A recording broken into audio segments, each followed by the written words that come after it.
Já, velkomin að Rauða borðinu og í samstöðuna.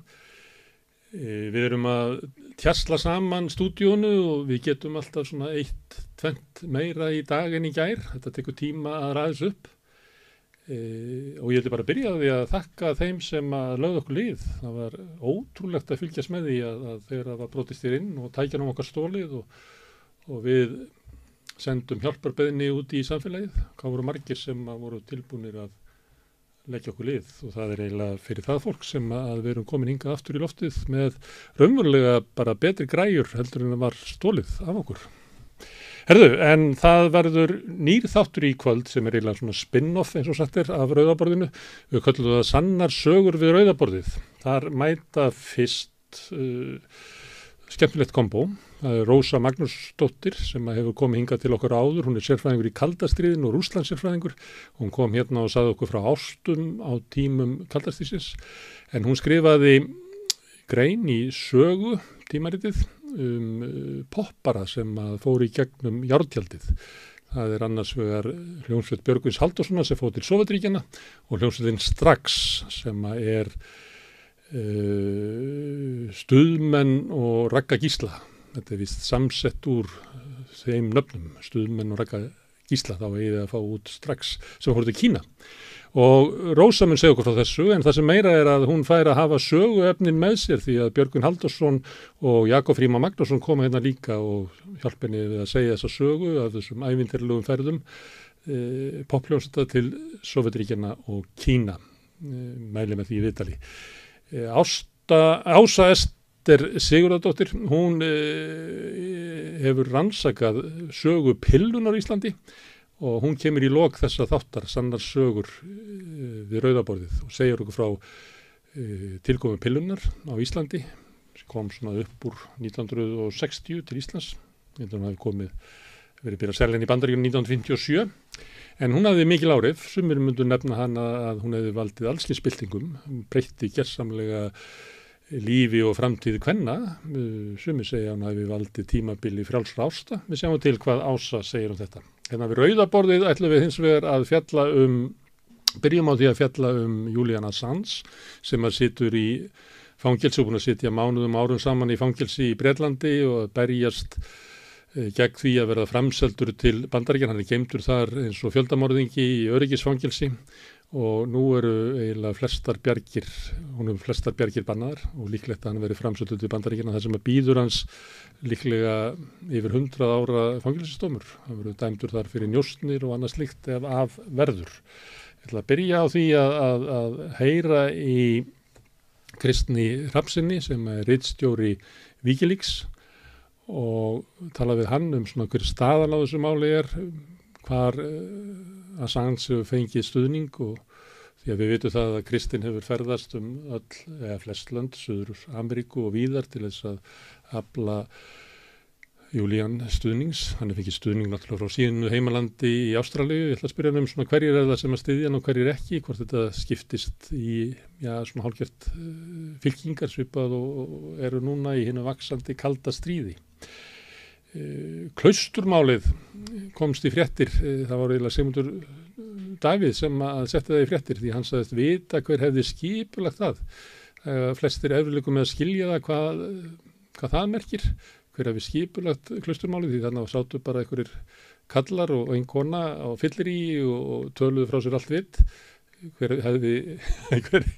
getur skipulagt það, en til þess að svona í tilefni af því að Sigmundur Davíð vill endilega tala klausturmálið þá ætla ég að fá Báru Halldórsdóttur hérna þegar við erum búin að tala Julian Assange.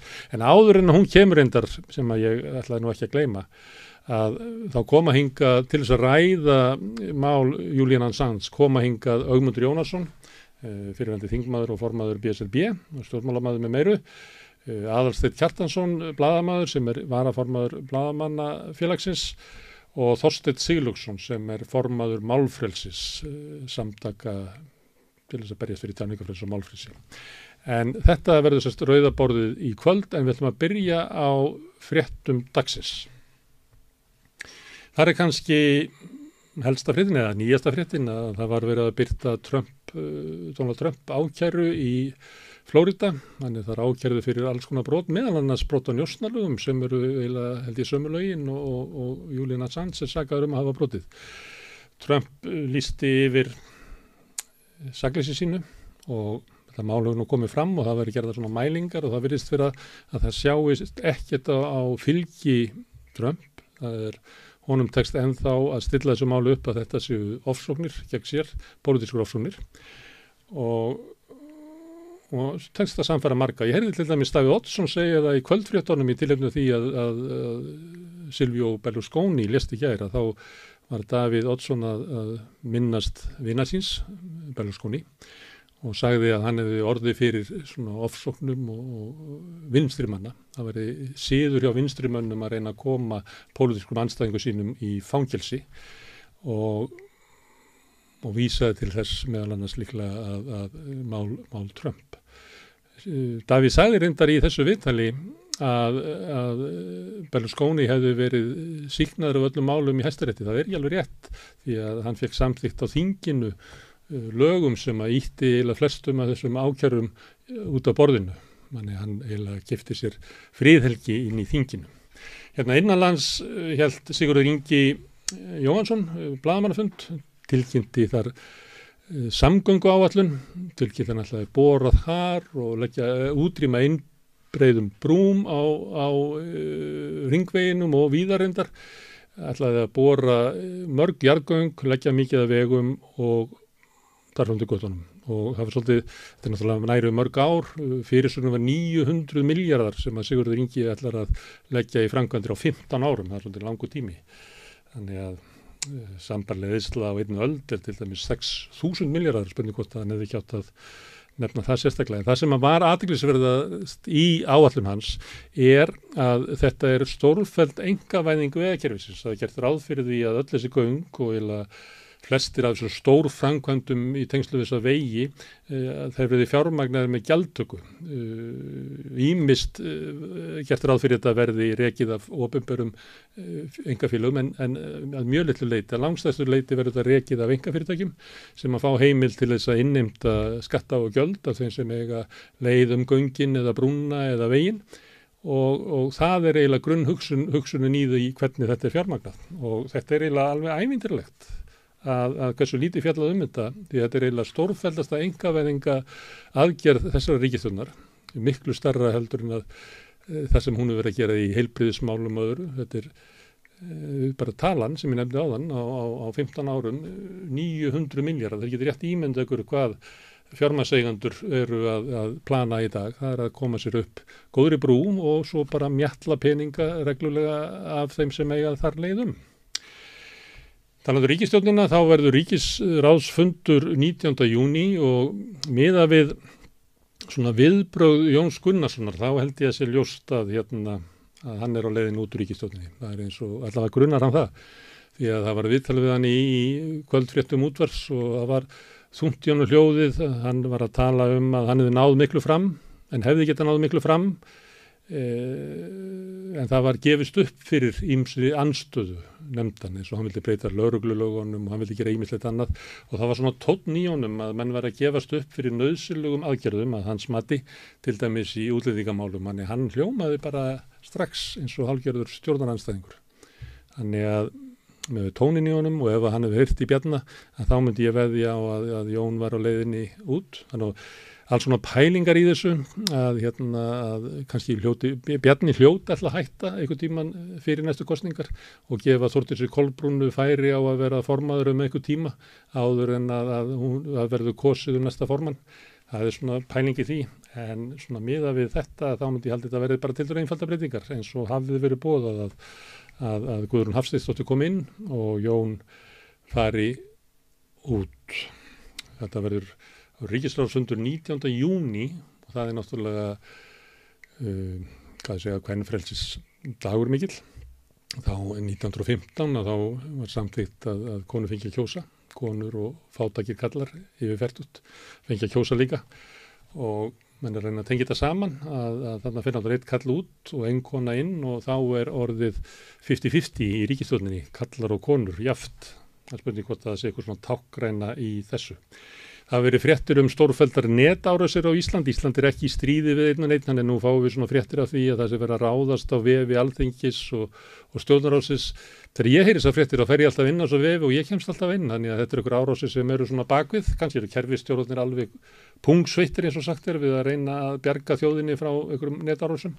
En það hefur komið fram að það fyrirbrigði sem heitir Certis, sem ég veit ekki hvort að þið vitið hvað en þetta netöryggissveit Íslands sem eru svona landvarnir á netinu, landhelgisgæslan á netinu eða eitthvað slíkt. Þetta stofnun sem heyrir undir fjarskiptastofnun sem áður hét Póst og Fjarr, en ég bara ákvað að sýna ykkur lógóið og getum þetta nafn, en þess að ég grunum að þetta verði í fréttum og það verði svona vaxandi netárásir því að Íslendingar hafa ekki öðrum stríðum að velja.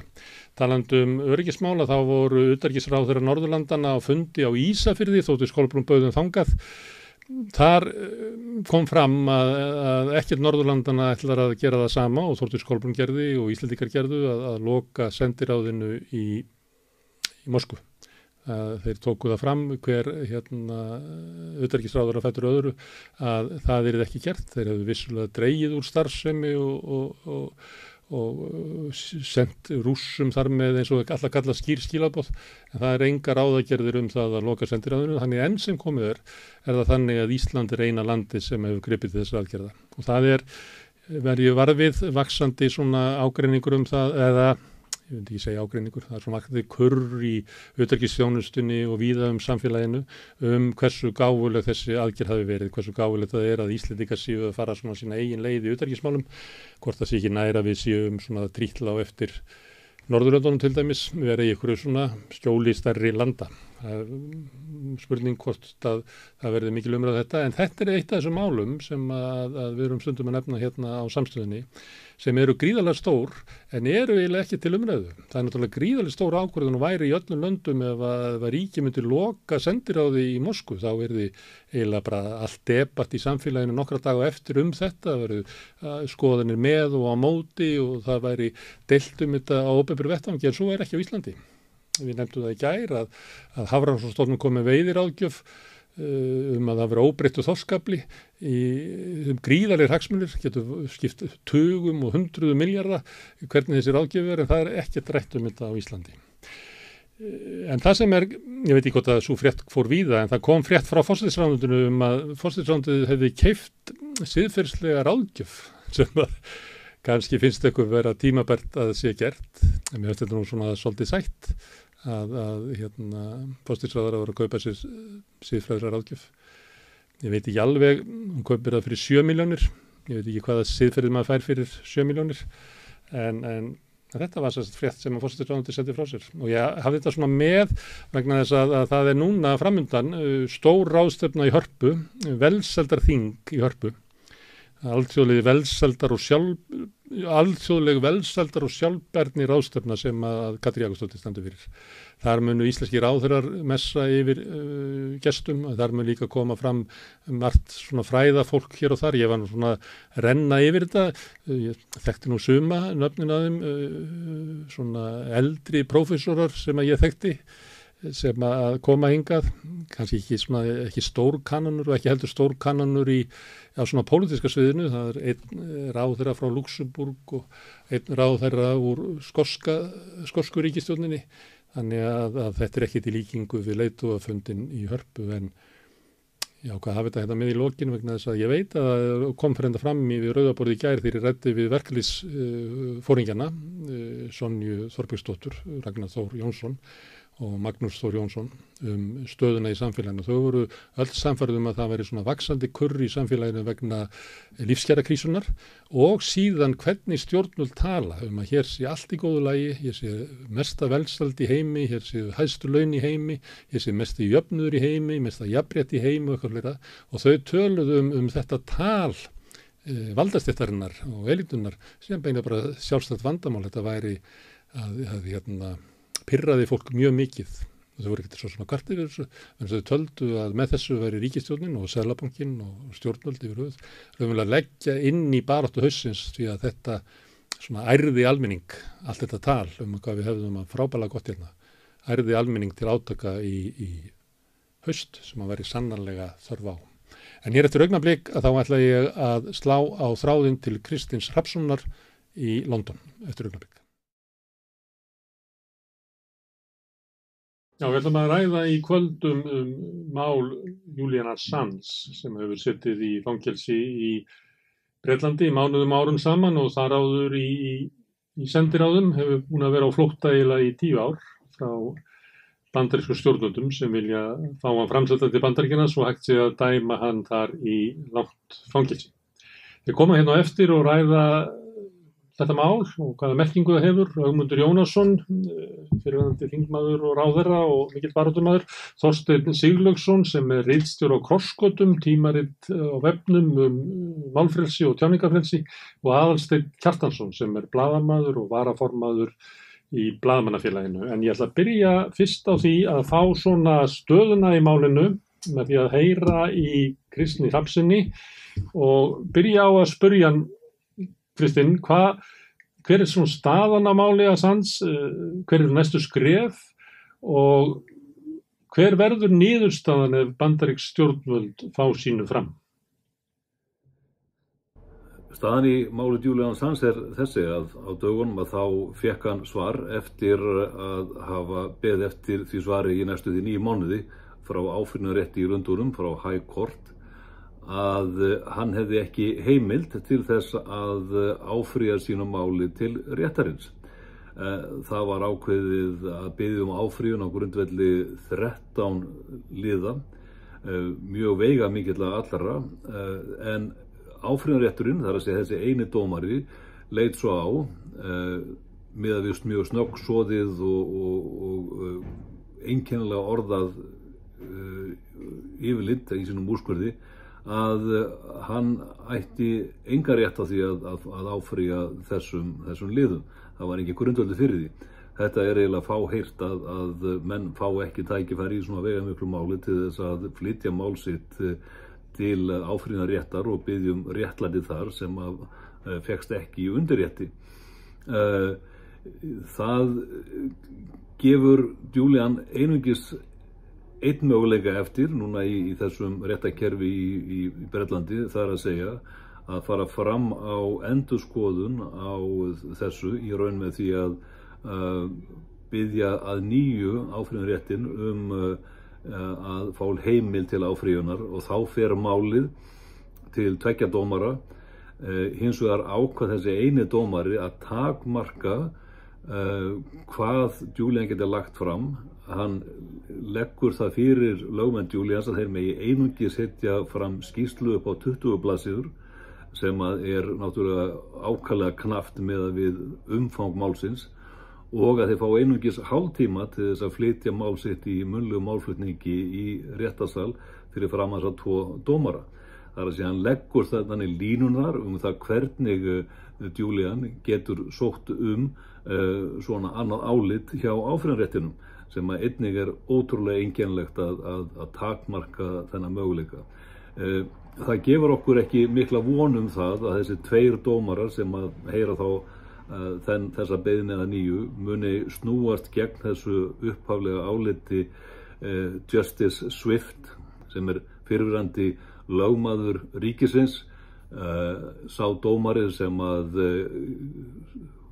úrskurðaði í málefnum hælisleitenda sem átti að nauðungaflytja til Rúanda, mál sem að núna er stopp vegna þess að Mannréttindadómstóll Evrópu blandaði sér inn í það mál og fór fram á það að þessu er ekki framfylgt fyrir en að Mannréttindadómstóll Evrópu í Strasbourg myndi fjalla málið og þetta hefur valdið mikilli reiði meðal íhaldsmanna og íhaldsstjórnarinnar í Bretlandi þessi inngrip og talað inngrip í fullveldi landsins.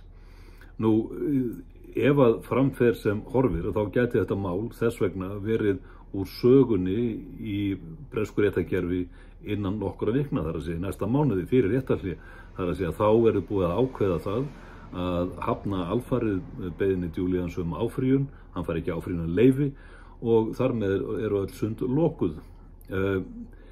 Í því tilfelli þá er eina vonaglætan til að stöðva þetta framsal til Bandaríkjanna að fara fram á skyndiinngrip frá Mannréttindadómstóli Evrópu þeir geta það ef þeir sjá að líf og heilsa í húfi til að mynda, sem sannarlega og óumdeilt með við þann vitnisburð sem hefur verið lagður fram í bresku réttarsvörunum og hefur ekki verið hafnað, þar að segja að líf hans hreinlega hætta búin ef hann framseldur og jafnvel ef að ákvörðun tekin framsal.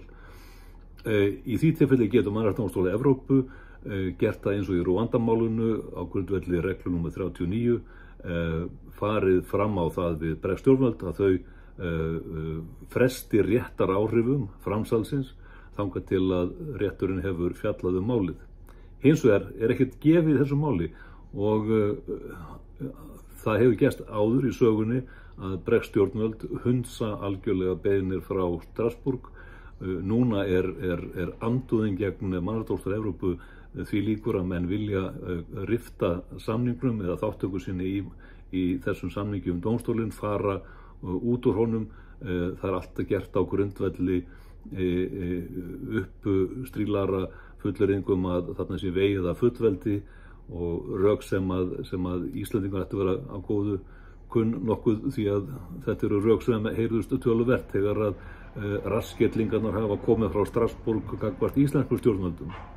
Þannig að þetta staðan, hún býsna nöturleg og örlög Julian Assange getur verið að ráðast núna á næstu vikum og ef ekki verður mikil breyting, myndi ég ætla að þá gæti hann verið komin upp í fangaflugvél á leið til Bandaríkjanna núna eftir nokkra vikur og þar bíður hans ekkert nema nánast í fullvissa einangrunina vist í fangelsi þangað til það réttaðir í hans máli eftir 2 til 3 ár og í réttarsal þar sem að ekki einasti möguleiki að fá réttlæti þegar að menn eru þar ákærðir á grundvelli njósnalöggjafarinnar. Þar ekki gefin nokkur svigrúm til þess að halda á lofti rökum blaðamennskunar, þar að almannahagsmuni eða neitt líkt. Við erum að tala réttarsal sem að fjallar iðulega ákæru á grundvelli njósnalöggjafarinnar seinni tíð og þar sakfellingar hlutfallið 100%. Þannig að útlitið mjög dökkt og ég óttast mjög líf Julian Assange. Já, þá kannski rétt að spyrja því, mál Julian Assange, þetta einangra mál, sérstakt mál, eða hægt að tengja það aðför að blaðamennsku í heiminum eða minnkandi tjáningafrelsi í okkar heimshluta? Það mjög mikilvægt að menn átti sig á því að þetta snýst ekki bara persónuna Julian Assange, þetta mál hans. Þetta snýst grundvallar rétt til upplýsinga og grundvallar rétt blaðamanna og geta starfað óáreittir. Þarna í fyrsta skipti verið að ofsækja blaðamann fyrir það eitt að birta sannar upplýsingar sem vissulega voru til auðmýkingar fyrir hernaðarstórveldið, en engu síður sannar upplýsingar sem voru í almannaþágu að voru birtar. Það engum blöðum að það að fletta og já, þú getur flett stórblöðunum því að þau tóku þátt í því að birta þessi gögn með Wikileaks á sínum tíma. Það að segja upplýsingar frá Afganistan, frá Írak, þyrlárásmyndbandið, upplýsingar frá Guantanamo Bay og svo framvegis. Þær upplýsingar sem liggja til grundvallar ákærunum gegn honum. Þetta í fyrsta sinn sem útgefandi og blaðamaður ákærður á grundvelli njósnalöggjafarinnar. Það búið að nota þessa, eða misnota myndi ég að segja, þessa löggjöf til þess að fara á eftir uppljóstrurum. En þetta í fyrsta sinn sem að þarna spjótunum beint að blaðamanni sem að búin að vera meðlimur í ástralsku blaðamannasamtökunum síðan 2006. Hann nýlega orðinn meðlimur í breska blaðamannasambandinu og hefur hlotið fjölda blaðamannaverðlauna á sínum ferli, ekki síst fyrir þær uppljóstranir sem eru grundvöllur þessar ákæru gegn honum. Þannig að þetta aðför að blaðamennskunni og það sjá allir, það sjá öll mannréttindasamtök eins og Amnesty International, Reporters Without Borders, blaðamenn á landamæra, meira að segja American Civil Liberties Union. Það eru tugir samtaka sem að láta sig varða málfrelsið, tjáningafrelsið, frjálsa fjölmiðlun sem hafa snúist á sveif með Julian og gert kröfu það að þetta mál sé fellt niður. Þetta ofboðslega alvarlegt mál. Alþjóða blaðamannasambandi gerir það líka. Evrópusambandi blaðamanna lítur svo á að Julian Assange sé pólitísku fangi og svo eini sem að situr í fangelsi í Bretlandi og eini blaðamaðurinn í Vestur-Evrópu sem að situr í fangelsi vegna starfa sinna. Þetta alvarlegt mál og Sigríður Dögg veit að því að sjálfsögðu og ég þakklátur fyrir það að Blaðamannafélag Íslands hefur úrskurðað þetta mál og lagst á sveif með þeirri kröfu að ákæran sé felld niður gegn honum. Já, þetta hluti af þessari tilhneigingu sem við höfum séð í seinni tíð sem mjög alvarleg, sem að hefta tjáningafrelsið. Þetta aðför að lýðræðinu, þetta aðför að því opna samfélagi sem við á hátíðarstundum teljum að sé virkilega mikilvægt að verja. Þetta ef þú vilt setja þetta bara í samhengi, hluti af þessum rísandi fasískum tendensum sem við erum að sjá allan heim og þar Vestur-Evrópa og okkar heimsluti ekki undan skilin. Já, hvaðan fær Assange stuðning og kannski ekki síður hvaðan ekki? Þetta má skipta þessu eftir því hvort að ríki séu raunverulega einhvers konar leppríki Bandaríkjanna og með utanríkisstefnu sem samfléttuð utanríkisstefnu Bandaríkjanna sem ófærum að styðja Assange en síðan önnur ríki sem eru aðgrendari frá Bandaríkjunum sem að styðja frekar. Línurnar einhvern veginn slíkar í þessu? Julian hefur gríðarlegan stuðning meðal almennings allan heim. Það ekki nokkur einasti vafi á því. Og ég hef stundum minnt menn á það að þegar að Bandaríkjastjórn var öskrandi það að við í Wikileaks værum hreinlega hryðjuverkamenn, það að segja 2011 í meiri birtingu diplomataskjalana sem var verkefni með yfir 100 fjölmiðlum allan heim. En þá gerði alþjóðlegt fyrirtæki rannsókn á því hvaða viðhorf menn hefðu til Wikileaks og þessa stefnu að birta leyniskjöl í almannaþágu. Það var ótrúlega mikil stuðningur og það var meirihlutastuðningur í öllum af þeim 24 löndum sem voru þar sem spurningavagnin fór. Það var bara eitt land þar sem var minnihlutastuðningur, það var Bandaríkin, en engu síður þar voru 40% svarenda töldu að Wikileaks var að gera rétt og hlutfallið fór allt upp í 90% í löndum eins og Indlandi og Suður Afríku. Við höfum líka séð það á þeim samtökum eins og ég nefndi hér áðan að þau eru öll að baki Julian Assange. Það ekki til nein mannréttindasamtök, málfrelsissamtök sem ekki styðja þennan málstað okkar með beinum hætti. Þannig að það engin vafi á því að það gríðarlegur stuðningur meðal almennings og meðal þessara samtaka. Við finnum líka fyrir miklum pólitískum stuðningi utan Vestur-Evrópu. Forsætisráðherra Ástralíu hefur stigið fram og tók það ótrúlega skref hér út frá diplomatískum sjónarmiðum að nota hér heimsókn sína á hátíðarstund krýningarhelgina í Lundúnum til þess að lýsa yfir óánægju sinni með það ekki búið að svara beiðni hans það að þetta mál væri leyst í Bandaríkjunum og þetta var sneið til Breta, þetta var sneið til Biden forseta. Forseti Ástralíu hefur tekið málu upp beint við Biden Bandaríkjaforseta og stjórnarandstöðuleiðtoginn í Ástralíu, Dutton, íhaldsmaðurinn, tók undir þessa kröfu, þannig að það stuðningur þvert á pólitískar línur í Ástralíu. Nýjasta könnunin meðal Ástrala segir að 89% þeirra gera kröfu það að hann sé leystur úr haldi. Nýverið og núna í vetur fór ég alla Suður-Ameríku eða Rómönsku Ameríku og ég hitti þar forsetaríkjana, Obrador í Mexíkó, Petro í Kólumbíu, Lula í Brasilíu, Fernández í Argentínu og varaforsetan Kristínu Kirchner og Luis Arce í Bólivíu. Allir þessi forsetar leggjast á sveig með þessa kröfu og gerðu það með beinum yfirlýsingum eftir fundina og hafa haldið því áfram. Obrador forseti Mexíkó hitti Biden 4 dögum eftir að hitti mig og tók þetta mál upp við Biden forseta og lagði fram bréf þar sem hann lýsti þeirri skoðun sinni að aðförna Julian Assange væri aðför að blaðamönnum allan heim og þar á meðal í Mexíkó. Sama hefur Lula forseti gert, tala afdráttarlaust til stuðnings Julian og gegn þessari aðför að honum.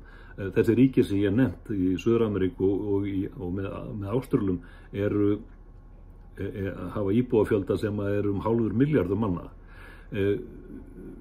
Þannig að stuðningurinn út allan heim er mikill og meira segja hér á götunni í Bretlandi þá heyrur það að almenningur er furðulostinn yfir þessari aðför að Julian Assange. Hvar er ekki stuðningur? Það er hjá stjórnmálamönnum sem er í ráðandi stöðu hér í Vestur-Evrópuríkjunum sem þegja þunnu hljóði á meðan að vera að murka lífið úr blaðamannunum Julian Assange. Það er skammalegt. Það er skammalegt að ég skuli fá alla hennan stuðning við mitt erindi hjá fjarlægum þjóðum sem að skilja málið miklu betur heldur en að menn gera hér í Vestur-Evrópu. Ég hef ekki heyrt neitt frá íslensku stjórnvöldum, þar að segja frá ríkisstjórn Íslands, myndi nú gjarnan vilja fá afdráttarlausa yfirlýsingu það að þetta væri skammaleg aðför að blaðamennsku heiminum sem að felst í máli Julian Assange. Við vitum alveg að þetta fellur mál Julian Assange eins og ákvarðlegt að það er inn í náttúrulega geopólitískt samhengi og það er í sjálfum sér einkennlegt að ég þurfa að vera að berjast fyrir frelsi Julian Assange og framtíð blaðamennskunar og þurfa að vera að lesa á milli línana í heimsfréttum hverjir eru hvað er að gerast á G7-fundunum í Tókíó. En málið er einfallega svona að offorsið er slíkt að þetta er orðið geopólitískt stórmál og það er orðið stórmál þegar að Bandaríkjastjórn til að mynda ákveður að hunsa mjög skýra beiðni Ástralíu að leysa málið og leysa Julian á haldi þegar að Bandaríkjamenn eru að stóla á Ástrala eftir þessa stækkun Atlantshafsbandalagsins yfir í Kyrrahafið í gegnum AUKUS, bandalag Breta, Bandaríkjamanna og Ástrala í verðandi sóksinni gegn Kína, að menn skuli láta steita á þessu. En þetta gefur okkur innsýn í það hversu alvarlegt þetta mál er og hversu stórt það er. Og menn verða að átta sig á því.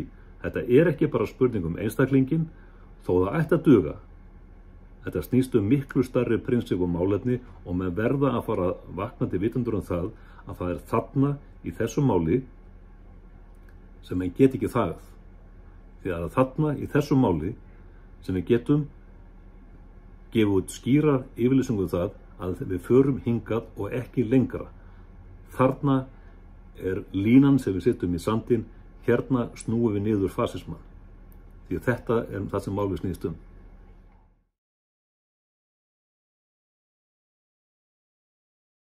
Þetta var Kristinn Hrafnsson sem að hefur verið óþreytandi á ferð út allan heim að berjast fyrir Julian Assange og þar með málfrelsið og kannski okkar gildi, myndi eitthvað segja, bæta við í þeim tíðaralda sem við erum í núna. En við ætlum að ræða þetta mál sem eins og Kristinn benti á er eitt af stóru málum dagsins og hingað eru komnir 3 herramenn.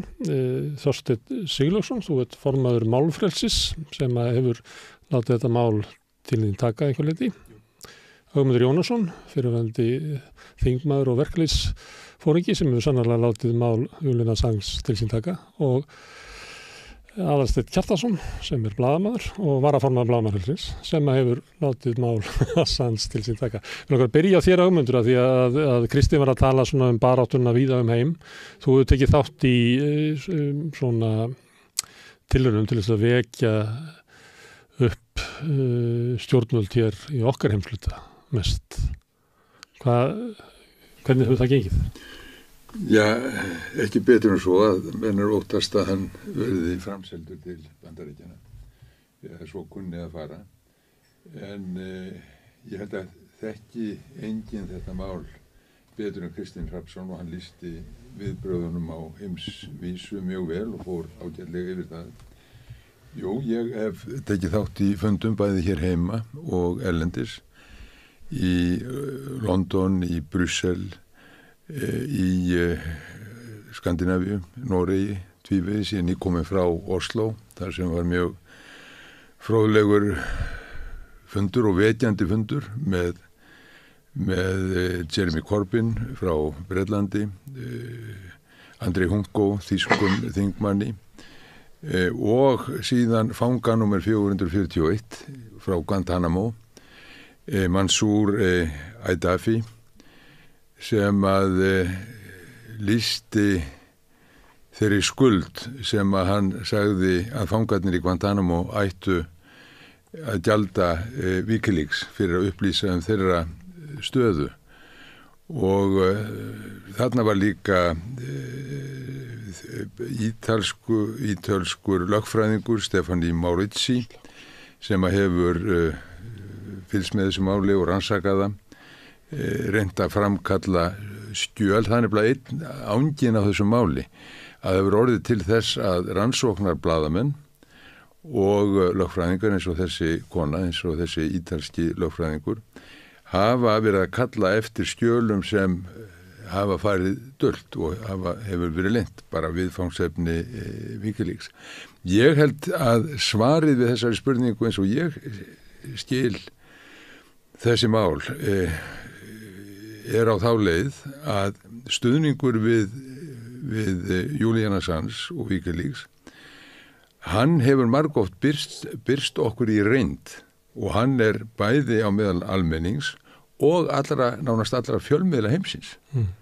Þeir hafa byrt þessa fréttir og ef sektir að ræða þá er allir samsekir og þá kemur að hinni stóru spurningunni, hvernig bregðast þeir við núna þegar að við blasir að þessi blaðamaður kunna vera framseldu til Bandaríkjanna þar sem hans bíða ásakanir sem myndu geta leitt til 175 ára í fangelsi sem er nánast bara dauðadómur. Hann verði látinn rotna í fangelsi. Hver eru viðbrögð fjölmiðla heimsins og þar verður það að segjast að þau eru ekki mjög sterk og þau eru heldur ekki sterk hjá vestrænum ríkjum, NATO-ríkjónum. Þau gagnrýna þetta ekki eða þá með slíku hvísli að ekki heyrist. Og menn er að kalla eftir stuðningi frá Íslandi, það var óskandi að hann kæmi, en hann er nú ekki meir en svo að 2019 þegar að FBI kom hingað í annað sinn til þess að leita eftir samstarfi íslensk stjórnvöld í yfirheyrslum við tiltekna aðila sem að þessu máli átt að tengjast, þeir voru sagði tengja því, það er nú allt meir og minna lygi og uppspunni. Þá fekk FBI stuðning og aðstoð í stjórnarráð Íslands. Þetta er nú bara veruleikinn og hann er að finna, við sjáum hann í Londonum í kringum okkur líka og þetta er viðfangsefni okkar þá og hinnar frjálsu pressu að breyta og rísa upp til stuðnings frjálsi blaðmennsku. Þetta er vandinn sá að fjölmiðlar beita sig ekki nógu hart eða skiptir kannski ekki máli hvað fjölmiðlar gera vegna þess að þetta er eiginlega ákvörðun stjórnvalda að framfylgja utanríkisstefnu Bandaríkjanna. Fjölmiðlar hafa ekki þessi formlegu völd sem að ríkisstjórnir og stjórnmálumenn hafa og við erum að tala þetta eins og Kristinn benti á áðan að þá hafa blaðamannasamtökin á Íslandi, blaðamannasamtökin í Ástralíu þar sem að Julian er félagi, Evrópusamtök blaðamanna, alþjóðasamtök blaðamanna hafa lagt sig fram að gera það sem að blaðamenn geta gert. Í þessu samtökum en í fjölmiðlunum sjálfum? Já, það sem að blaðamenn geta gert.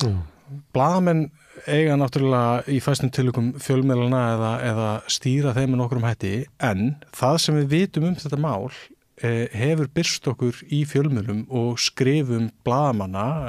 Kristinn, hann er blaðamaður, hann er ritstjóri Wikileaks og kemur fram og segir frá þessu í fjölmiðlum. En það er takmarka hvað blaðamenn og fjölmiðlar sem slíkir geta gert ef að það ekki vilji til þess að bregðast við. Við vitum hvað blasir við Julian, það þessi langi fangelsisdómur. Það dauðadómur.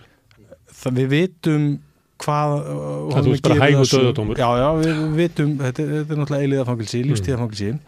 Við vitum hvað hann gefið að sök, svona hér bil, eftir því sem að við getum verið örugum að verða að segja okkur satt frá. Og allar upplýsingarnar sem náttúrulega hlutverk blaðamanna að koma fram með upplýsingar og það sem að Julian gerði að koma fram með upplýsingar, birta upplýsingar, það hefur allt komið fram. Við vitum allt sem við þurfum að vita til þess að bregðast við. Og það sem að þetta stoppar hjá þeim sem að geta brugðist við, geta gert eitthvað raunverulegt í málinu. Af hverju látum við það duga að fjallum þetta í fjölmiðlum, til dæmis í Íslandi, þar sem að regluleg og mikil umfjöllun þetta. Af hverju eru íslensk stjórnvöld ekki að gera neitt? Það erfitt að útskýra það út frá því að ekki hafi verið rætt þetta eða blaðamenn eða fjölmiðlar hafi ekki beitt sér. Það algjörlega bara dugleysi íslenskra ráðamanna og ég á erfitt með að útskýra það. Ámundur, þú varst að óska eftir það munur á því hvað blaðamaður og fjölmiðill. Já, ég ekki alveg sammála þessu. Nei. Sko, ég held að fjölmiðlarnir hefðu og ættu að gera miklu meira. Og þá þurfum við að horfa til þess hvað máli snýst, hvaða fréttir, hvaða umfjöllun að ræða. Það ekki bara menn hafa staðnæmst við stríðsglæpina í Afganistan og Írak. Það svo miklu meira. Það eru alþjóða samningar eins og TISA-samningarnir. Það eru mengunarglæpir í Afríku, Sierra Leone og víðar. Það eru svik sem efnastofnunarinn í Haag sem var Wikileaks upplýst í 2019 og ég bar svolítið vel saman hvernig farið var með þær upplýsingar hér heima og í Evrópu almennt.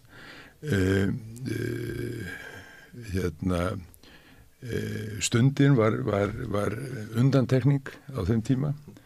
Ríkisútvarpið var það ekki. Ég að horfa á þessar fréttir, þessar umdeldu fréttir sem Wikileaks hefur að koma fram við alveg fram á þennan dag. Líbíupappirarnir og svo framvegis og getið talið áfram tilefni þess að fjölmiðlar hefðu átt að vera miklu ákveðnari og greina frá því hvaðan heimildirnar voru komnar. Hverjir voru þarna að verki.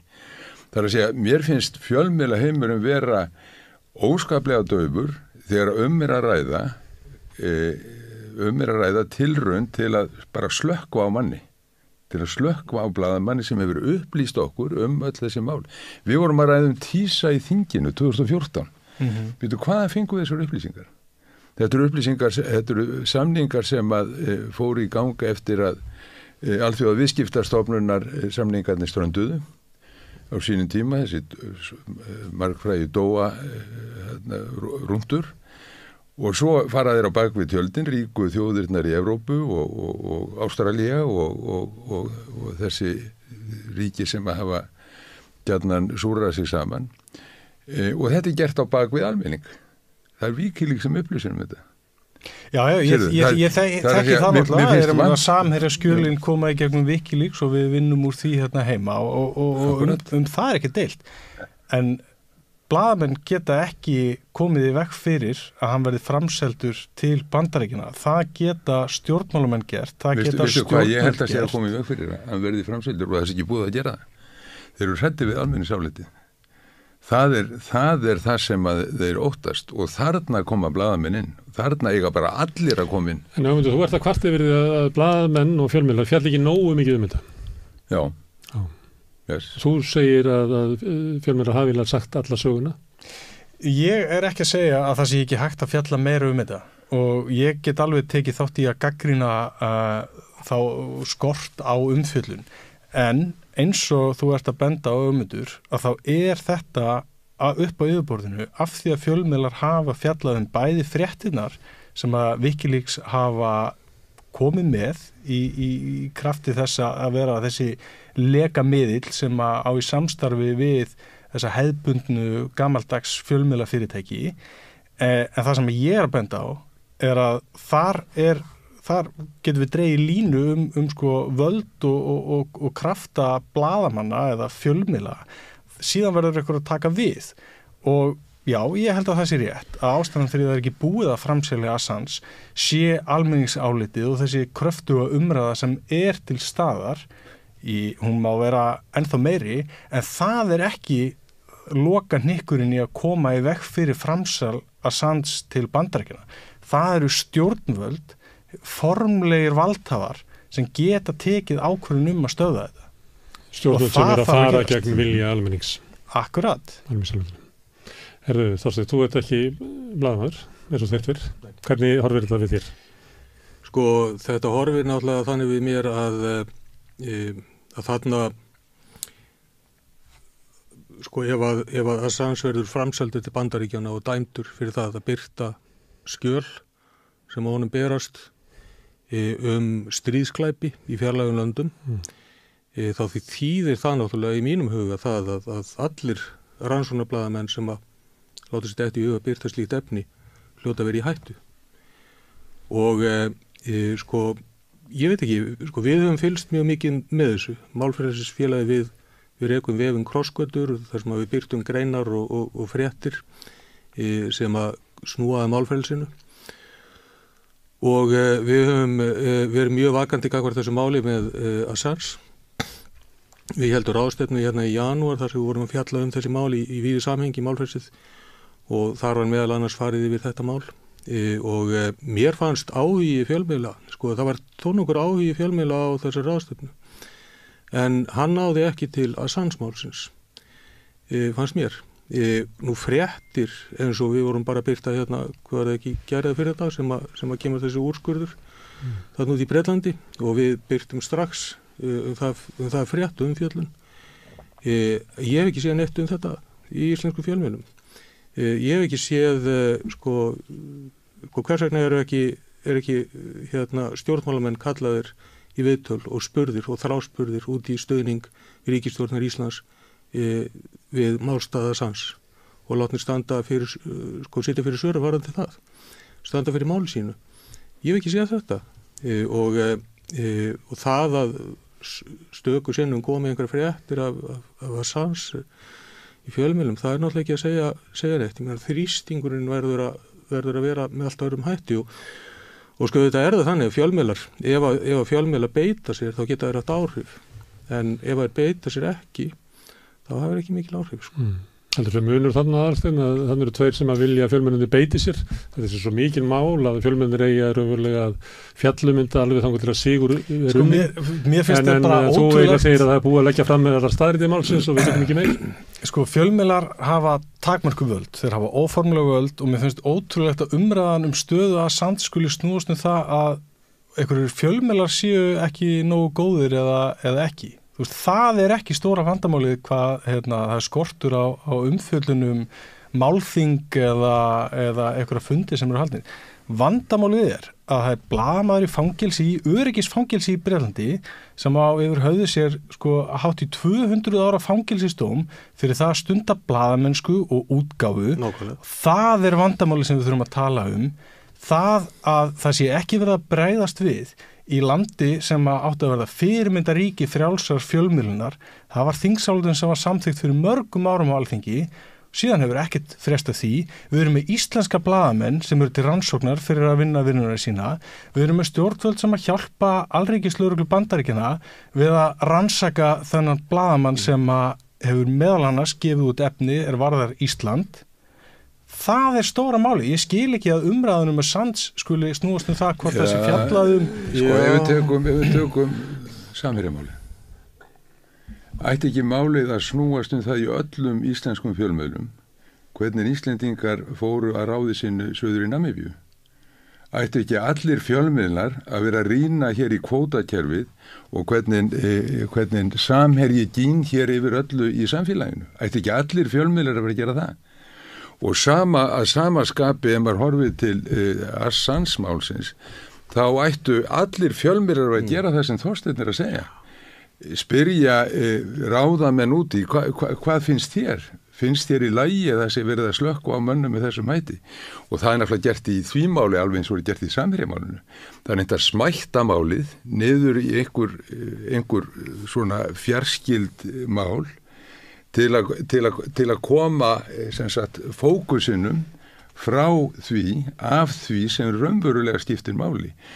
Pompeo sem var yfirmaður CIA og síðan utanríkisráðherra Bandaríkjanna, hann sagði það er forgangsverkefni hjá okkur að fella Wikileaks. Þetta er sjálfstæð njósnastofnun, það er ekkert með fréttir að gera og það er forgangsverkefni hjá okkur að fella þessa stofnun. Og þegar að ég hef verið að fylgjast með fréttum í Evrópu þetta mál,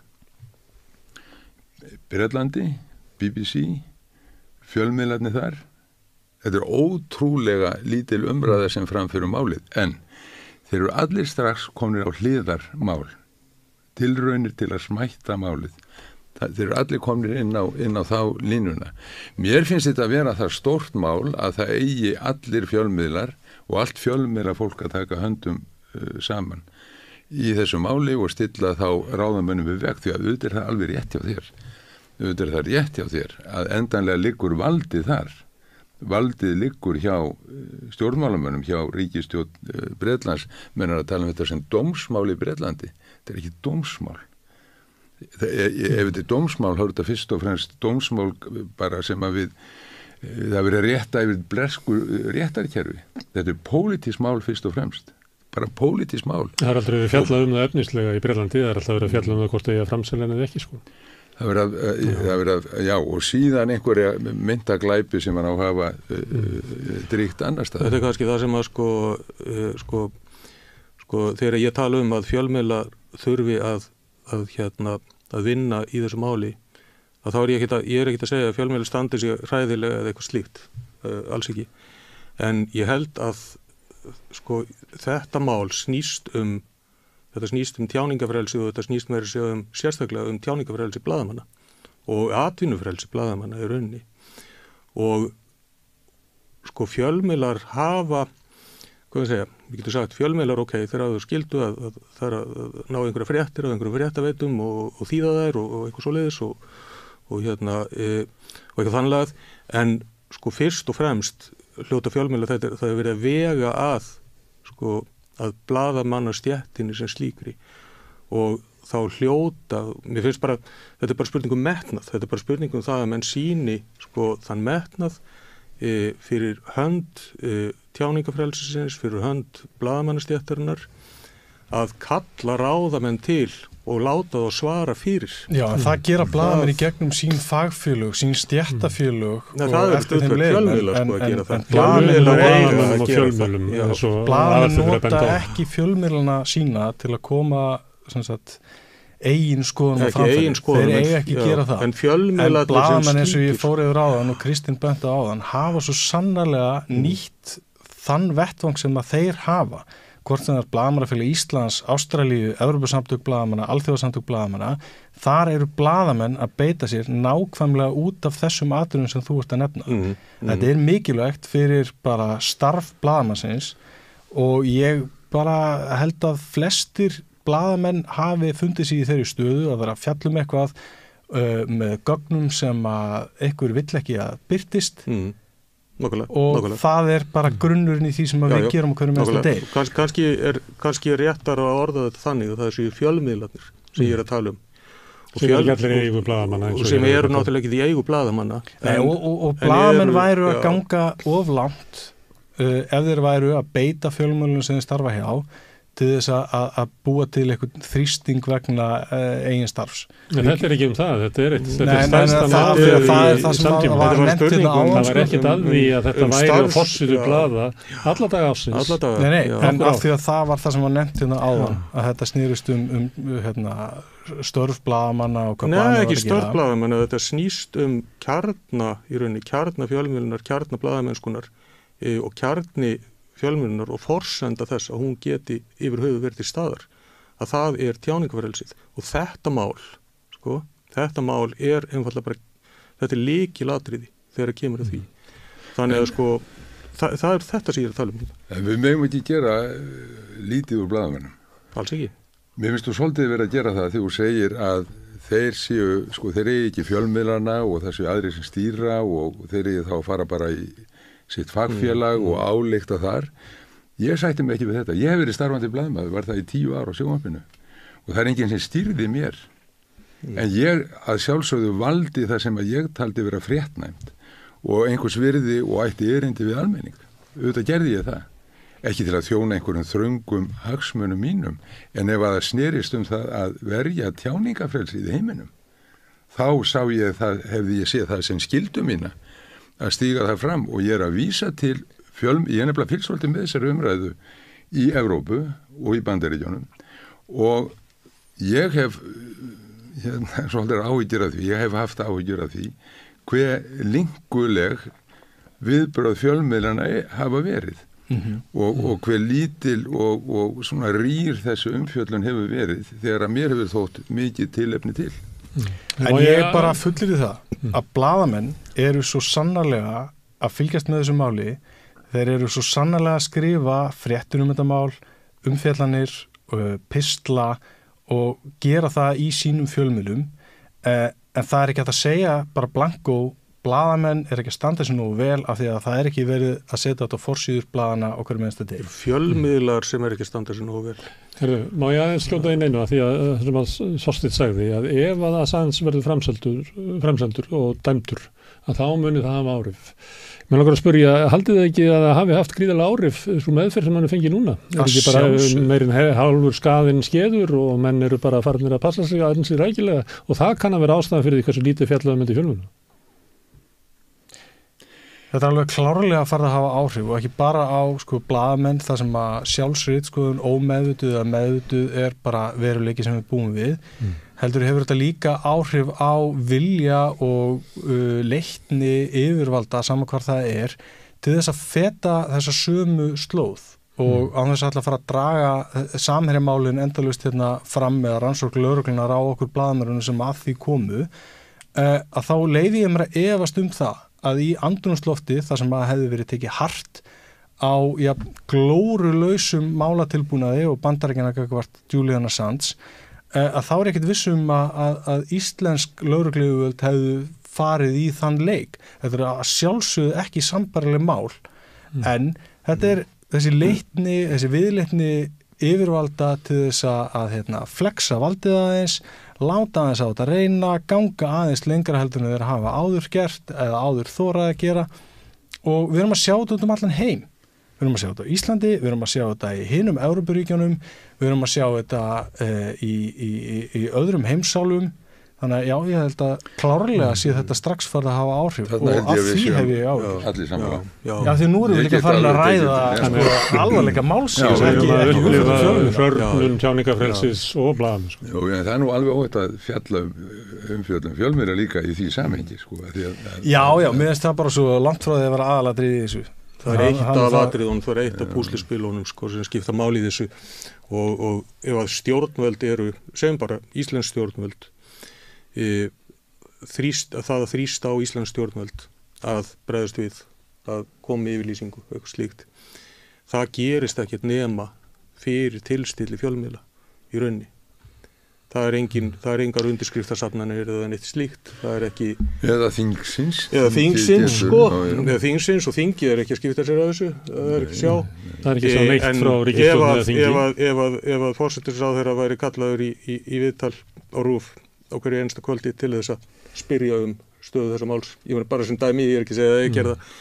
Þá myndi málið horfa allt öðru í sig við vegna þess að þannig sko er þrýstingurinn skapaður og ég líka velta aðeins fyrir mér sko, það er eitt sem ég velti kannski aðeins fyrir mér sem er kannski meira svona stjórnmálalega eðlis sko, ef við tölum fjölmiðlana annars vegar það eru eigendur þeirra og svo eru blaðamennir og blaðamennir hafi engin völdin á fjölmiðlunum sko, auðvitað hafa þeir það alveg þeir geta náttúrulega alveg, þeir hafa náttúrulega, þar liggur í rauninni sko ritstjórnarvaldið, kannski ekki endilega beint, þú kannski með ritstjóra og þeir hafa einhver ákveðin sjónarmið en blaðamennir sem slíkir hafa líka áhrif, algjörlega. inn í slíku fjölmiðlar eru mjög umhverfi. mismunandi. Sumir eru náttúrulega eiginlega bara eins og leikrit sem er stýrt af Sumir eru það, í tilfellum hagsmunabaráttu og eða bara einhverju valdaleik. Já. Og svo ertu með aðra fjölmiðla sem eru bara klassískir, þar sem eru ríðstjórnin er að einhver leiti lýðræðislegur vettvangur. Jú, nákvæmlega. En það litrófið er náttúrulega ótrúlega sterkt og ég leyfi mér að gera skýra greinamun á fjölmiðlum og blaðamönnum, sérstaklega því við vorum að tala bara okkar heimsluta. Það eru ákaflega veikir og vondir fjölmiðlar sem að eru ráðandi í umræðin í okkar heimsluta. Það er bara það. Já, alveg klárlega. Og það er alls ekki þannig að fjölmiðlarnir séu sterkir því að það er ekki bara út af þessu máli, heldur mörgum öðrum málum sem að fjölmiðlarnir hafa verið að veikjast. Það koma upp mál eins og samherjamálið, svona sem að hefur vakið manni von að menn sé að reisa sig, en þetta eru undantekninga frekar svona en þá sérðu líka viðbrögð eins og hefur verið í seinni tíð. Þú sér viðbrögð valdsins líka í því máli. Já, akkurat. Og þetta er alveg rétt sem þú bendir á að þetta hefur áhrif og þessu er ætlað að hafa áhrif. Þetta er ofbeldi til sýnis, við skulum ekki gleyma því. Ég er nýkominn frá Tyrklandi, þar sem ég var að kynna mér stöðu mannréttindabána í Tyrklandi og sérstaklega innan fangelsismúra og pólitíska fanga. Og þar er sá fangi sem þekktastur er Abdullah Öcalan sem er leiðtogi eða svona viðurkenndur leiðtogi Kúrda í Tyrklandi. Honum er haldið í einangrun, búið að halda hana þar í næstum því aldarfjórðung síðan 1999 og alger einangrun og núna í rúmlega 2,5 ár þá hefur ekkert heyrst frá hann, ekkert, 0. Ekkert frá fjölskylda, ekkert lögfræðingar, ekkert. Og hvers vegna verið það þessu? Það vegna þess að þetta er ofbeldið til sýnis. Þetta er verið að segja fólki og andósfólki og þeim sem vilja svona reisa sig, þetta geti hent þig líka. Já, og það er nákvæmlega það sem að bandarísk stjórnvöld er að gera með þessu, að þú eigir ekki að fjalla það sem að þeim þykir óþægileg. Já. Umræðan þetta og hvernig stjórnvöld væri að beita sér ef að við myndum skipta bandarískri lögreglu út fyrir lögreglu í einhverju öðru ríki væri allt annars eðlis. Ef að Kínverjar væri að fara fram á framsal blaðamanns frá Bretlandi eða frá Íslandi eða eitthvað, þá væri þessu bara, þá væri verið að beita sér, þá kæmi það ekki til greina. Stjórnvöld. Já. Þeir sem raunverulega geta gert eitthvað til að koma veg fyrir það. Við búum í lýðræðisríki og hér eru stjórnvöld. Hvað og þeir að lýsa þróun sem þetta mál hefur gríðarlega áhrif á umræðu, fjölmiðla, lýðræðið í samfélaginu. Hvers svona stjórnvöldur það sem að beita sig ekki gegn þessari þróun sem er í Íslandi? Er það ekki með því að stjórnvöld taki ekki upp baráttu fyrir því að Assange verði sleppt? Að þau eru raunverulega að styðja þetta sem þau eru að lýsa, að hér verði umræða óþægileg mál og sérstaklega mál sem eru óþægileg Bandaríkjunum verði þöggu niður. Það er erfitt að túlka það öðruvísi en að það sé hvort það er meðvirkni, hræðsla við að styggja eða eitthvað slíkt sem að þarna er til staðar. Það er kannski eitt að því að við erum að tala um almenningsálit líka í þessu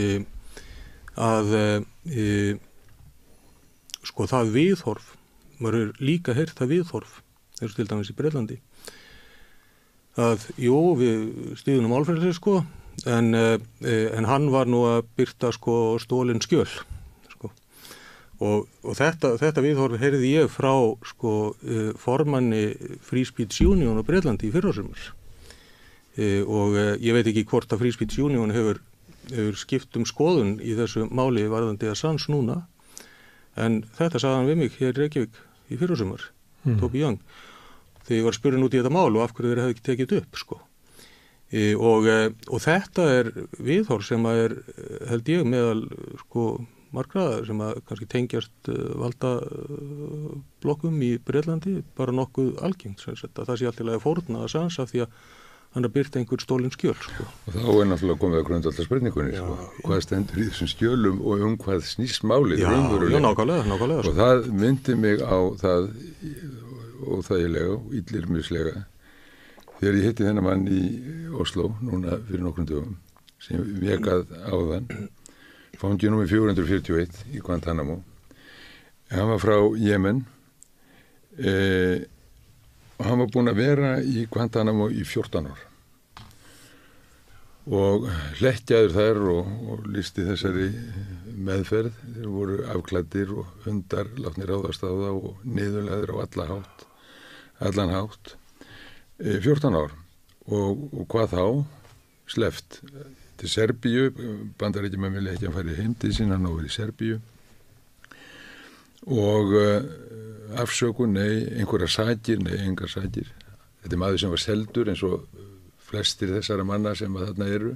Það var auglýst eftir því að fá framselda eða vísbendingar Al-Qaida í Afganistan á þessum tíma eða í Miðaustrinu og það voru margir sem sá sér leikaborði og seldu menn lögu til þá og það hendi þennan mann var þarna og hann sagði þetta var slæmt í Guantanamo og þetta sko hryllilegt en þetta bara eitt fangelsi af mörgum sem voru í Pólandi, sem voru í Úsbekistan, sem voru í einhverju Eystrasaltsríkjanna og hverjir upplýstum þetta? Það var Wikileaks upplýstum þetta, við getum tekið bara hvert málið á fætur öðru, við erum að tala Samherja, við erum að tala legar stofnunarinnar í Haag 2019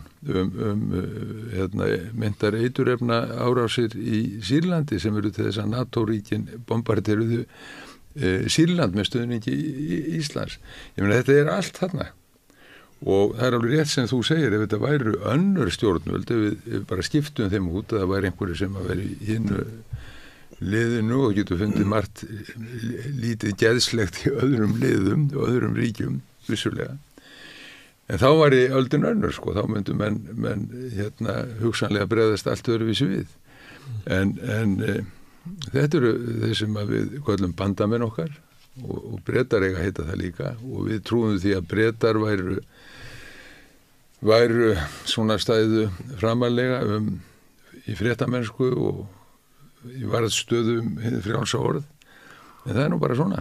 Það er nú ekkit langt síðan að það verið að handtaka fólk fyrir að mótmæla konungdæminu í Bretlandi þegar verið að grína Karl konung og það hefur verið komið på yfirborðið náttúrulega í Bretlandi svakalegir hlutir varðandi bara persónunjósnir og áróður og þarfum við til göttunum síðustu 2-3 árum og svo þetta mál sko og maður horfir nú einfallega bara á þetta og hugsa sko hvað varð akkurat þetta land sem að var maður leita á svona sem einhvern veginn útvörð sko frjálsari hugsunar og frjálsar umræðu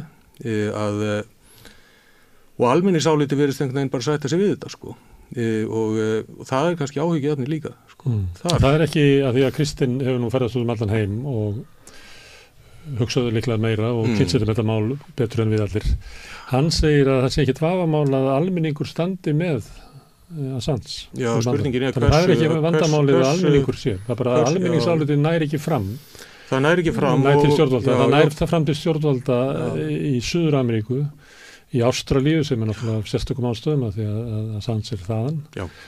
Og hann segir að þetta sé geopolítískt mál vegna þess að stuðningurinn við ríkisstjórn Bandaríkjanna sé bara að finna á Vesturlöndum eða hérna í Vestur-Evrópu og Kanada. Og þá það þannig að við erum viljum trúa því að þetta sé kannski það svæði sem hefur þróað lengst lýðræði og frjálsa fjölmiðlun og slíkt opið lýðræðislegt samfélag.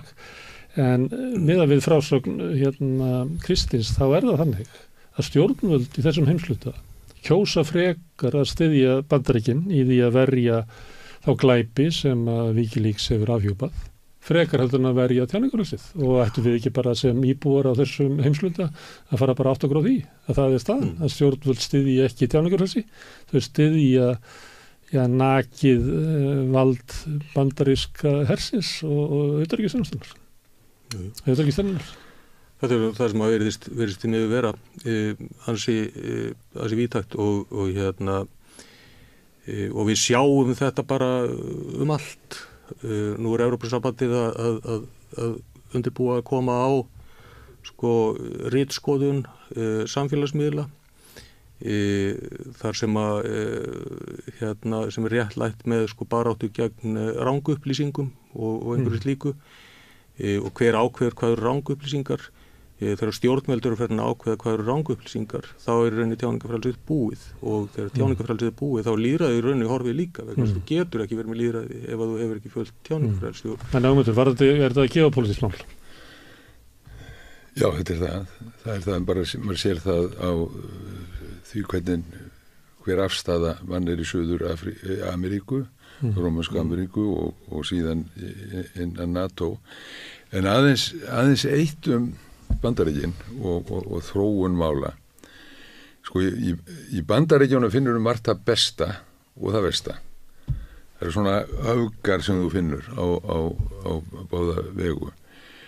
Og ef við horfum tilbaka til 7. áratugurins, 8. áratugurins, þegar við minnumst fréttamennskuna frá Víetnam til dæmis, Meilei, myndina frá Meilei, litla stúlkan sem að margir meina hafi stöðvað Víetnamstríði, og hinn gagnrýna Ameríka, hinn gagnrýnu Bandaríkin voru mjög sterk á þessum tíma. Á síðustu öld, en ekki á þessum. Á síðustu öld. Síðan færðu 9/11 sem þið kalla, 2001. Og Seneca hafði nefnilega rétt fyrir sér fyrir rúmum 2000 árum þegar hann sagði í stríði þá gleymast, þá látum við lögin fyrir róða. Þá bara gilda aðra reglur í stríði og það var þetta sem þá var fundið upp, War on Terrorism, og það var sett upp Homeland Security í Bandaríkjunum og hjólinn fór að snúast í allt aðra átt en áður var og þeir sem að höfðu gagnrýnt og þar með fjölmiðlarnir og hinn gagnrýna Ameríka í háskólanum og víðar, hún átti bara undir högg að sækja og ég svona var að trúa því og ég er nú bjartsýnismaður að menn væru aðeins að vakna til lífsins þessa dagana, ég veit það ekki, ég bara vona það að það gerist. Af hverju eru menn að vakna þessa dagana? Ja, þú ert að sjá alltaf sífellt fleiri sem að eru fannir að gagnrýna til dæmis vígvæðinguna í heiminum sem í tengslum við Úkraínustríði sem er að teygja sig öll heimsins höf. NATO er opnað skrifstofu í Japan núna og ég meina þetta er bara vígvæðing hvar sem þú lítur og vopnaðinnaðurinn fitnar og blómstrar sem aldrei fyrr og gegn þessu erum við farin að heyra gagnrýni og ekkert margir menn en öflugar raddir, sterkar raddir og ef að þær fá að hljóma þá held ég að þær munu fá hljómgrunn í bandarísku samfélagi. Var ekki sagði ekki Kristinn að hefur verið 40 rúmlega % sem að stuttu Wikileaks í Bandaríkjunum. 40. Ég held að þannig að þessi grunnur er þarna, hann er allstaðar. Ég meina, almennt vill almenningur upplýsingar. Það er bara þannig.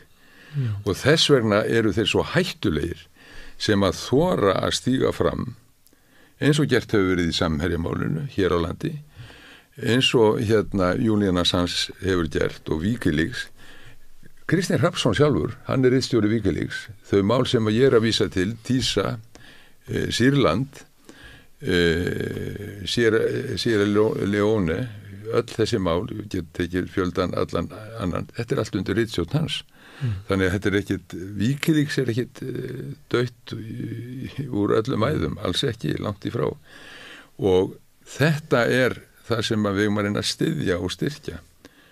Og þess vegna eigum við að sameinast að láta þetta ekki ganga upp þessa pólitísku aðför að tjáningafrelsinu. Og ég enda hjá þér Aðalsteinn því að þú ert svona yngstur blaðamanna hér við borðið. Jú. Hvernig horfir þú á svona stöðu blaðamennskunnar og fjölmiðla í okkar heimsluta? Upplifir að þetta sé hrörnandi, að það sé á brattan að sækja, að það sé verið að þrengja að? Þú horfir fram á eigin, heldur þú segir bara næstu 10 ár verður það glæsileg? Ég held að næstu 10 ár verði glæsileg þegar kemur að þeim fréttamönnum og blaðamönnum sem eru starfandi og sem ætla að gera þetta og vinna þetta. Þessu fáu sem eftir eru. Já, ég held að þeim eigi eftir að fjölga.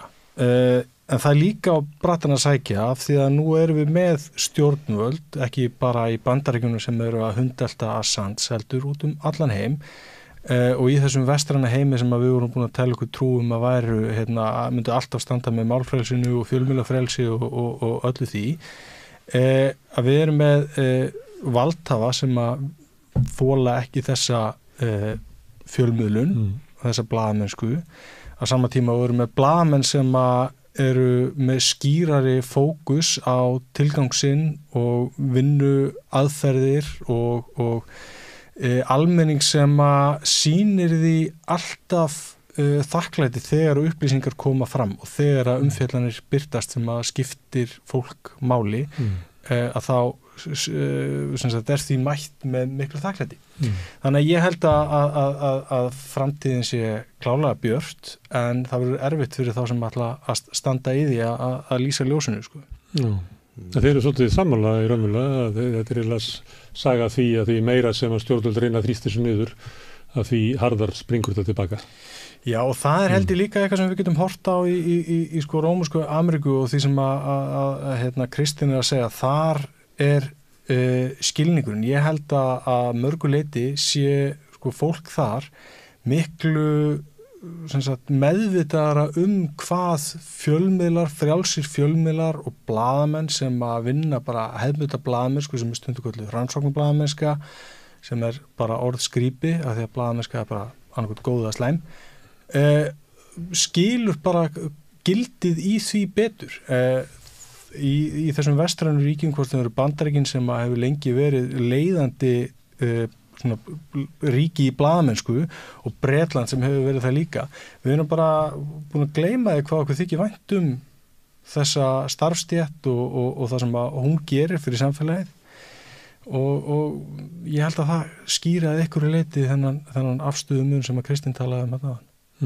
Og við þurfum bara að minna fólk í Bandaríkjunum og Bretlandi og Norðurlandaþjóðunum og Íslandi á þetta. Fyrst og fremst með því að standa okkur hér heima í okkar blaðamennsku. Já, algjörlega. Herðu, Þorsteinn Ögmundur og Aðalsteinn, kæra þakkir fyrir að koma og ræða þetta mikilvæga mál. Við ætlum að við vinda okkar kvæði í kross og tala allt annað mál en samt ekki alveg. Við ætlum að rifja upp Klausturmálið sem að Sigmundur Davíð var að rifja upp í gær. Við ætlum að fá Báru Halldórsdóttur til þess að rifja upp fyrir með Klausturmálið hér eftir augnablik.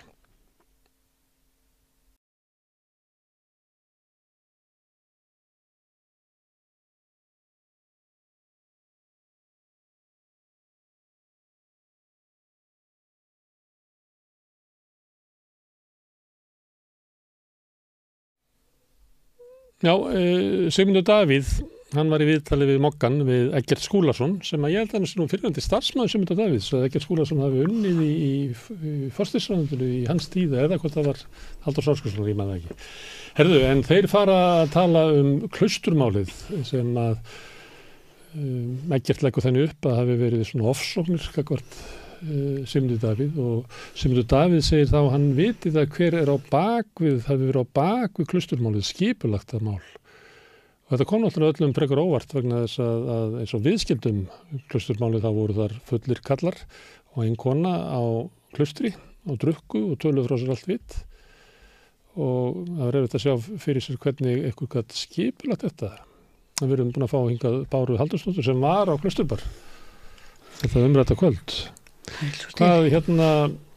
Hver skipulaði Klausturmálið? Samfélagsaðstæður. Ég náttúrulega ákvað að fara á Klaustur bara eftir ég var hjá samtökunum 78 minningadögum transfólks. Það skipulagið innihjalt það að ég nefndi ekki á yðnúa því að sem ég hafaði og hitta þetta indala fólk á svona indalli stundu. Þannig að þetta var ekki skipulagt. Nei. En hvernig finnst þessi hugmynd hans að hafi ykkur eins og hafi skipulagt þetta upptökurnar og að það að þeir væru þarna? Já, ég veit ekki, ég spáði í spil og vinkonum minn sagði að þetta væri þá staðfesting af alveg meitjur hæfileikum mínum, ég hef bara séð þetta fyrir og mætt á réttan stað. Þannig að það eru tveir möguleikar í þeirri stöð, annarkvort eru þeir alltaf reglulega þarna inni að tala svona, þannig að einhver átt að segja á því og fór að taka þetta upp, eða þá ég er bara svona óhugnulega göldrótt. Ég veit ekki afsakaði. Já, en hann talaði um þetta og talaði svolítið að þetta mál hefði verið svona ein af mörgum aðförum gegn sér. Það var Vintrismálið var aðför gegn Sigmundi, Klausturmálið var aðför gegn Sigmundi.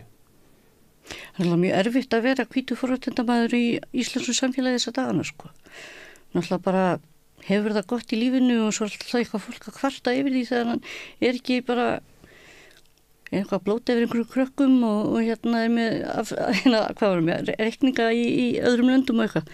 Ótrúlega mikil dónaskapur í fólki vera að potast í þessu. Þú meinar hann upplifað sem ofsónir ef hann fær ekki bara allt það sem hann vill og allt sé eins og eftir hans höfði? Það virðist vera. Það hlýtur, ég veit ekki. Ég hef svo sem ekki pælti mikið í honum sem einstaklingi en það er svona allt sem gerist verðist svona vera svona, já en ég vil líka fá köku, ég veit ekki, minnst þetta svo hálfgjör sandkassa umræða og ég venjulega reyna að gera ekkert í því að svara eða tala um þetta einfallega út af því að ég nenni ekki að fá morðhóttanir og ég nenni ekki að fá leiðindapakki sem fylgir honum heim til mín. En kona mín hún benti mér á þessa fyrirsögn í morgunin þannig að þetta gerðist og ég bara í alvörunni svo ég tvítaði og af minni þekktu athyglisríki þá tvítaði ég hver ég teldi að veri á bakvið málið sem basically einfallega bara það að það var eitthvað þarna til að taka upp sem að passaði ekki við og það var ekki ég sem kom með málefnið og það var ekki ég sem að mætti á staðinn eða semst upprunalega á staðinn með þetta í huga. Nei. Þú ert frekar lítill gerandi, þú ítir bara á play og stoppar svo. Já, ég bara orðræði það sem ég þekkti og svo var það bara að sitja og vekja ekki miklu athygli á sér og passa það að vera ekki að fyrst í síman, þetta var ógeðslega leiðilegt, fólk spyrir mig og ég meina, hefur hlustað á þetta aftur? Ég bara, nei, ég myndi aldrei nenni að hlusta á þetta aftur, þetta er leiðinlegasta samtal sem umræðir, en þetta er aftur móti eitthvað sem að allir voru alltaf að tala um að það væri verið að segja einhvers staðar. Þannig að fá bara svona svart og hvítu dæmið giftir öllu máli Þú sagði ekki nenni að fá yfir því morðhótanir og annað slíkt fyrstu svoleiðis? Já, ég fekk síðustu núna þegar hann ég er svo góð með var gerður lögreglustjóri í Vestmannaeyjum nýlega. Ég tók í þessum þátt í umræðun en fekk samt sem aður eitthvað að ef ég myndi mæta til Vestmannaeyja þá yrði það mín síðasta ferð, sérstaklega ef ég myndi mæta á þjóðhátíð sem ég hef aldrei mætt á, þannig að þetta var svo mikið vandamála, en það er samt svona frekar óþægilegt. En þú hefur fengið yfir þig svona skít og skömm fyrir þetta? Prósentulega samt ég veit ekki, ég held að meiri hluti Íslendinga sé bara ánægði með að þetta hafi komið frá yfirborðið eitthvað til þess að vinna úr Já, þú veist mikið hól. Já, þetta var rosa gaman. Ég sagði að ég hef ekki haft efni að kaupa jólagjafir, þannig að ég hef bara reddað einn í desember. Þannig að allir eru rosalega glaðir. En nefnast ég náttúrulega Sigmundur Davíð, ég biðst afsökunar. En já, ég meina fólk er bara jákvætt yfir þessu, en svo er þetta náttúrulega bara mörguleiti allt of glemt mál, eins og allt í íslenskri pólitík. Já, ég ætlaði að mynda að spyrja því, hvað finnst þér þetta hafi haft áhrif? Eftir kosninguna síðustu þá hringdi vinkona mín í mig og sagði, sjáðu þau sem komast ekki á þing, takk fyrir. einhverju leiti þá þurfa þessir menn kannski á til að rekast á ég farði nú bara á Klaustur og svo framvís og allt það, en svona heildstætt séð þá Íslands samfélag alveg rosalega lélegt í því að standa við. Ég var að tala við norska sendiráðherrann daginn af tilviljun, fór multikulti-kórnum. Henni fannst það bara mjög furðulegt hvað Íslendingar væri fljótir að gleyma þessu. Henni fannst líka mjög furðulegt að í okkar feminíska frábæra jafnréttis dæmi þá væri bæjarstjórinn í Vestmannaeyjum látin sitja í samneyti við mann sem að talaði svona hana og bara við bjóðum bara upp á þetta, við erum bara þarna er ókíslegi kallinu, hann bara má við sitja við hlýðnaður og þú er bara að sætta það við það. Allar þessu konur úr þingi það þurfti að vera áfram í einhverjum nefndum og fundum og svo framvegis með þessum mönnum. Finnst það bara ekki alveg til sóma fyrir okkur sko. Þannig að Alþingi og stjórnmálastéttin, stjórnvöld brugðust ekki við, en þetta að sjá eitthvað annað, var þetta svona almenning, sérðu eitthvað breytingu á samfélaginu? Það kom svona bylgja umræðu það hvernig talað konur og fatlaða. Ég meina það eitthvað grunnur fyrir einhverjum hlutum, ég meina þú hefur meira til að grípa í, þú getur sagt sjáð til. Þér tala svona með okkur. Líka sem öryrki þá fannst mér mjög áhugaverð umræðan öryrkja í sveitarstjórnum. Að þetta einn af þeim var í velferðarnefnd sem að sér að spá í hvað er gott og ekki slæmt, gott og ekki gott fyrir öryrkja og hann hafði alveg með öllum þarna skoðun á því að við hefðum ekkit upp á borð að gera svona viss elitupæling. Og manni finnst það óþægileg pæling að vita af því að þessir menn eru þeir sem eru að stýra umræðinu og svo framvegis. Svo kvartar hann yfir í þessu viðtali var það ekki að einhvern annar var að rafla það í transmálefnunum að þú veist það væri verið að stýra alþingismönnum. Þeir raun og veru þeir fá bara fullt af hlutum í hendunar og geta síðan hafnað öllum álitum sem þið fá. Þannig að völdin alltaf ennþá þar, myndi maður að segja sko. Hann gerir svolítið mikið úr því Sigmundur að það sé svona, hann að tala svona gegn því sem stundu kalla svona woke eða hann kallar þetta nýju stjórnmálin og að það séu allir stjórnmálamenn hræddir við þetta að vera svona þröngvað til þess að taka upp skoðanir þröngra hagsmunahópa held ég hann myndi kannski cirka segja þetta. Það sumuleyti hann að tala eiginlega gegn bylgjunni sem hann fekk yfir sig eftir Klaustur. Já, það ekki svo, en sko það ekkert sko, hann missir engin réttindi eða eitt eða neitt. Hann getur ennþá setið á þingi og sagt nei, ég hef ekki áhuga. Hann getur líka ákveða að mæta ekki í lögsetningu þegar var verið að gera lögin núna kynrænt sjálfræði og að sem sagt það að mætti ekki setja fólki í svona leiðréttingaferli. Hann og ég nefnilega, það var það eina sem ég ákvað að taka eftir og var næstu búin að skrifa grein sem heiti fjarverandi af því að hann er fjarverandi. Þá hann alltaf þarf hann ekki bara ábyrgð á því hvort hann kaus mig á móti þótt að Bergþór kjósi á móti.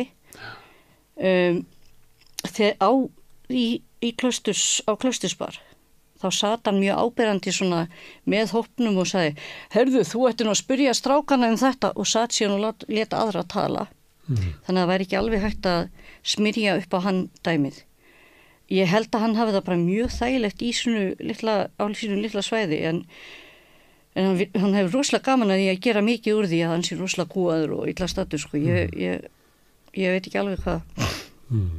Þú upplifir ekki þannig? Nei, ég hef ekki tilfengið að hann fá ekki það sem hann vill svona yfir höfuð. Ég að berjast við Reykjavíkurborgum að fá mína þjónustu. Ég að berjast við hitt og þetta alla daga og bara í fullri vinnu við það að vera öryrki í minni stöðu. Ég held ekki að hann þurfa að hafa svona mikið fyrir daglegu lífi sko. En hann upplifir að þú setur að taka eitthvað af sér. Já. Sem hann ætti að hafa. Já, það er náttúrulega viss tilhjálpina sem stendur í því að sitja á bar og öskra yfir hópin hvað að gera og ef að þú heldur að þú hafir þannig rétt eða sért það entitled að þú megir það, þá náttúrulega það rosalega mikið móðgun við þig og glæpur við þig að segja þér að þú megir ekki vera, þú veist, dónalegi kallinn í hópinum, sko. Ég held að það sé bara rosalega óþægilegt þegar maður hefur ekki mörg að fá fullt af mörgum. Ég veit ekki, ég meina, bara, þú veist, ég er búin að díla við 3 ár af auknum líkamlegum veikindum en hans ég gerði þetta, sem að hefur tekið alveg þó nokkuð á. Hann er bara í Chile og fer hingað og þangað og ég veit ekki. Ég veit svo sem rosalega lítið lífið hans, en ég efast að hann sé mikið að díla við svona hluti. Já, þannig þú hugsar ekki mikið sem hund? Ekki nema þegar hann poppar svona upp þetta er svona þú veist, En ekki svolítið til því þessu viðtali og það sem hann hefur verið að segja svona undanfarið, eins og hann hafi svona einhverja hugmyndum, hann geti svona einhvern veginn unnið þetta mál tilbaka. Hann náttúrulega vill breyta umræðinu í það að fjalla upptökur og njóstnir og hleranir og samsæri og svo framvís, en eins að það náttúrulega auðveldar honum, hann vill náttúrulega örugglega ekki þurfa að tala í smáatriðum það sem var gert, það sem var sagt á þessum tíma, hvað þá þeirra skringilegu viðbyrðu eftir á. Þannig að þetta er bara, þú veist, köllum þetta hlerunamálið í staðan fyrir klaustus eða miðflokksmáli sem mér finnst að ég kalla það því þau eru allir komin í miðflokkin á sínum tíma. Já, áherslan er þá frá hvað var tekið upp yfir á að ég skulle hafa vogað mér það og þetta sé sko einkasamtal og já, ég held að það sé bara mjög þægilegt að kassa þetta inn í eitthvað þar sem að maður fer aldrei inn í það sem að var talað eða gerist, sem er ástæða fyrir að mér fannst bara ágætt að skrifa þarna eitt lítið tvít það hver bæri ábyrgð á þessu. Já, við vorum áðan að tala Julian Assange og þar komið mitt fram að svona lína í umræðinni að það er ekki verið að tala það hvað var byrt, þessi leyniskjöl sem voru byrt eða hvort þau áttu erindi við almenning eða hversu mikilvæg þau voru, heldur að horfa á það að þau hafi verið stólin og þess vegna verður við að bregðast við þannig að við reyna að flytja málið þannig. Við þekkjum það líka úr Samherjamálinu sem að í sumum miðlum svona detta yfir það heita Byrlunamálið. Já. Er það út af sem hann að sjómanni fyrir skipstjórum. Ég fylgdist ekki alveg í smáatriðum með þessu nema bara að svona einhvern veginn upplifa svona, ég upplifði vissa svona endurtekníku á sem sagt að það er þarna málefni sem kemur upp á, það er verið að spjalla það er mikilvægt og svo er farið yfir í að tala allt nema það að eitt stærsta fyrirtæki á Íslandi tók þátt í sko einhverju sem voru sko bara stórt málefni í erlendu lítir ríki mútanir og svo framvegis og ég er ekki ennþá að sjá neinar afleiðingar eða breytingar eða hugsanir eða eitt eða neitt þetta er bara eins og þetta hafi verið svona, já þetta er nú alveg rosalegt mál og búið ég er kannski ekki að fylgja snúðu vel með sko. Nei. Það er bara, takk fyrir að koma hérna og rifja aðeins upp með okkur klausturmálið í gefnu tilefni því að Sigmundur Davíð vildi rifja. Skál fyrir því. Já, takk fyrir það. Ég vona ég þurfi ekki að koma fljótlega aftur. Nei. Herðu, þetta var Rauðaborðið í kvöld. Hér á eftir þá byrjar nýr þáttur sem er eiginlega svona framhald af Rauðaborðinu. Við köllum það sannar sögur við Rauðaborðið. Þar byrjum við að rifja upp ferðir poppara til Sovétríkjanna og Kína og fjöllum svo pilluna. Hvet ykkur til þess að fylgjast með hér á Samstöðinni eftir Rauðaborðið. En takk fyrir í kvöld, sjáumst á morgun klukkan 8.